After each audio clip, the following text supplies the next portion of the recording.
high everyone यहाँलाई welcome छ चाहिँ अब आज चाहिँ सरसर्ती आजको भ्लगमा हामी लसुनको चाहिँ चुल्टी बाट्न गइरहेका छौँ होइन हामी लसुनको चुल्टी अलिकति ह्याप्पी होली भन्न ह्याप्पी होली पिचकारी हान्न यसरी ह्याप्पी होली पिचकारी पिचकारी मम्मी रिसाएर अहिले फेरि ह्याप्पी होली हान्नुहुन्छ नि ल अब हामी सुरु गरौँ है त चाहिँ यही हो लसुनमा चाहिँ चुल्टी बाटिदिनु पर्ने अनि अलिक राम्रो दाना लाग्छ अरे दाना राम्रो फलाउनको लागि हो भने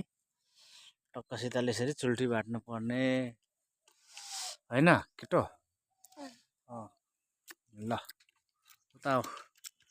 श्रीमतीज्यू पुरा लट्टा पार्दै हुन्छ आफ्नो टाउको जस्तै तर लसुन चाहिँ राम्रै फलिसकेको छ कि हो हेर्दाखेरि त यस्तो फलिसकेको रहेछ दाना जुम गरेर हेर्ने हो भने त दाना त लागेको रहेछ लाग्ने रहेछ ल टट्टसित यसलाई डल्लो पार्ने हो सबै लट्टा बनाउने यसको चुल्टो बाट्ने बुढीको जस्तै ल हामीले चाहिँ यति चाहिँ अहिले बनाइसक्यौँ यसको टाउकोमा उयो चुल्टो अब यति बाँकी छ अनि यता पछाडि छ त्यो चाहिँ राम्रो छैन होइन यता बुढी अलिकति सन्चो छैन र पनि काम गरिरहेछ म चाहिँ काम पनि नगर्ने एउटा यो छ काम नगर्ने मान्छे यहाँ ल ल अब यति गरेर छोडेपछि चाहिँ यो लसुनमा चाहिँ एकदमै राम्रो दाना लाग्ने हुन्छ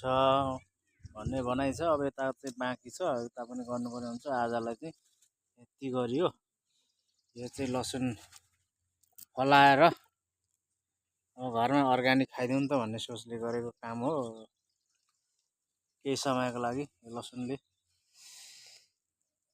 तरकारीमा मिठो बनाउने आशा छ